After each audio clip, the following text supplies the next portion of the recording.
Hello guys, this is Azona and welcome back to another PD2 video. Today I'm going to talk about the Phoenix Strike Assassin. Personally, I'm super excited for this video because MA skills are completely reworked in Season 2, which makes MA seem really interesting. With the brand new mechanics of MA skills, MA scene is probably something you never experienced in the past 20 years. And highly recommend you guys to try it. Phoenix scene is safe, fast, and she has perfect CC, which is nice for both soloing and team playing. Probably not the fastest method, but she's still good. In this video, I'll be covering the new mechanics, skill tree, gear and charm selection, mercenary, important breakpoints and some pro tips for you to farm smoother. Okay, let's jump into the details. In LOD, assassins use the combination of charge-up skills and finishers to trigger the spells. Let's take Phoenix Strike for example. If you want to cast the Chain Lightning from Phoenix Strike, you will have to hit 2 times with Phoenix Strike, and you gain 2 orbs. Then you cast one of the finishers to trigger these 2 orbs and fire Chain Lightning.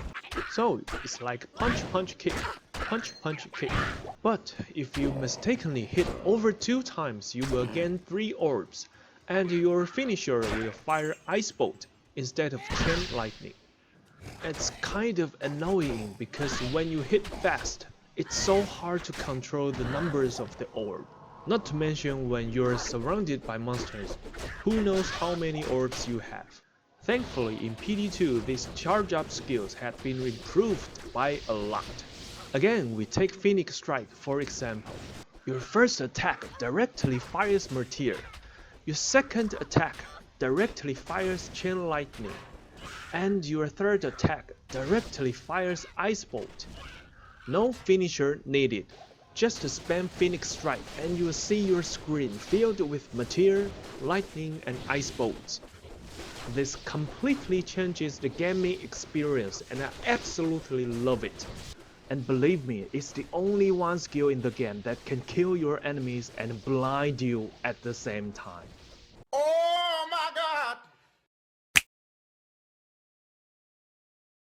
Max Phoenix Strike of course, and max these elemental skills because they synergize Phoenix Strike. You need 7 hard points into burst of speed, so you can easily reach the highest attack speed when dual wielding Bartex. 1 point weapon block. 1 point into Cloak of Shadows and 1 point into Blade Shield. These 2 skills are very useful even with only 1 point. Cloak of Shadows blinds your enemies. Blade Shield consistently damages your enemies nearby. The damage itself is not good, but with dual leash from your gear, it helps you to stay full health and mana. And sometimes when you want to check your loot, you can just stand in the middle of the monsters. Your Blade Shield will heal you.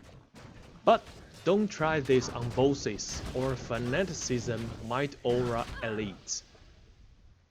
Put the rest points into Claw Mastery for more attack rating and a little bit more physical damage. Just a little bit more. The damage of Phoenix Strike is based on its level, so we need as many plus skills as possible. Bartex has up to 4 martial arts skills on each hand. Strength, Dex, FHR, attack rating, perfect. You can have +1 to all skills corruption if you're lucky.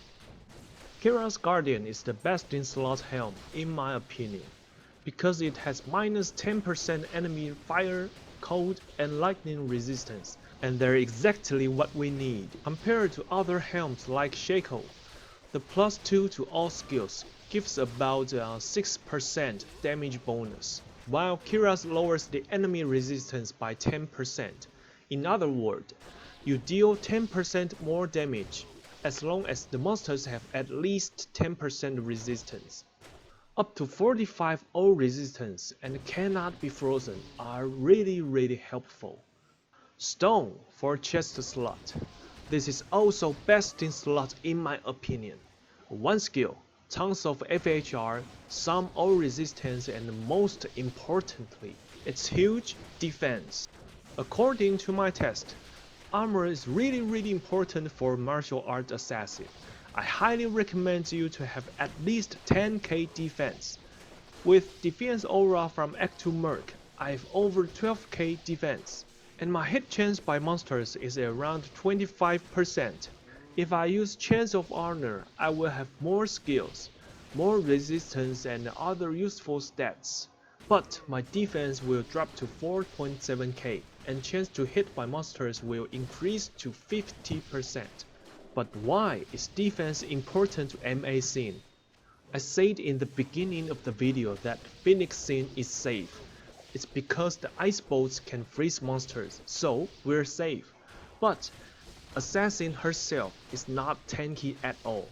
With nice amount of defense, we have less chance hit by monsters. So our attacks are less interrupted because we'll be less put into FHR or block animation. When we keep hitting, we fire more ice bolts, meteor and chain lightning, and we become safer and can clean a lot faster. Maras for +2 to all skills and resistance. Verdango for PDR and vitality. SOJ for plus skill and 1 rare ring for resistance and mana leech. For gloves and boots, I'm using Waterworks and a pair of magic gloves with +3 MA skills and corrupted FBR. I'll explain this later. For charms, I'm using Annie, Torch, MA skillers, and 20 life small charms and resistance small charms. Enough strength to hold your gear. Invest some dex until you have at least 8000 attack rating. All rest points into vitality. First of all, you want to attack as fast as you can, so you can fire more elemental spells, just like casters need FCR. Like I said before, when dual wielding Bartex, you need 7 hard points into burst of speed. No more IAS farm gear is needed. Second, you want better FHR and FBR. As a melee, if you're stuck in the FHR or block animation, you won't be able to hit. That means you can't leech, you can't freeze the monsters, and you die. I suggest to have at least 86 FHR and 32 FBR. That's why I'm using Waterworks and FBR corruption on my gloves. Third, you need defense. I highly recommend to have at least 10k defense, so you are less likely hit by monsters. Attack speed, FHR, FBR, defense, Phoenix Strike, Cloak of Shadows, Blade Shield, all these make this build really safe. I'm using Act 2 Defense Merc because I need his defense aura. He's using Infinity. Infinity isn't cheap, but it's actually really important for this build, because it lowers not only resistance but also defense. If you miss on your attack, you won't fire those elemental spells. With Infinity and without Infinity, the difference is so huge. Since we max Fist of Fire, Claws of Thunder, Blades of Ice, and Phoenix Strike, they are all fully synergized. So, when do I use them? In fact, these single elemental skills have slightly higher damage than Phoenix Strike, but I still use Phoenix Strike as my main skill. And why? Because Phoenix Strike has larger AoE, it might kill a single target slightly slower, but when your target is down, you usually find that monsters couple yards from you have only 2/3 health or even less. And Phoenix Strike freezes your enemies, so you'll be hit less. That means you hit more and you kill faster. I use the 3 skills only when the elites have 2 kinds of immunity.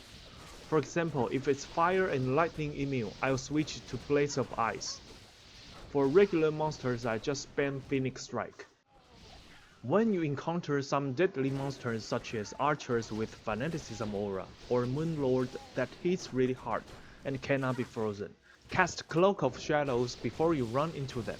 This is very important, especially if you're not very well geared, or if you're on hardcore. When you start to farm Hell, I suggest you to farm Pit, Stony Tomb and Ancient Tunnel. Gear yourself up until you can do maps. I suggest not to run Tomb of Zoltan because a lot of monsters are physical immune. You can kill them no problem, but you can't leech, and that's annoying and dangerous. With 3 kinds of elemental damage and some physical damage, there's no map you can't do. This is probably the most amazing thing for Phoenix Strike. Alright, this is it for today's video and I hope this helps. Make sure you hit like and subscribe if you like my videos. This do help me a lot for making more great videos. Good luck to everyone and enjoy your PD2 journey. I'll see you soon in the next video. You just spam Phoenix Strike and you'll see your screen filled with shit. 喂，你好。嘿，我是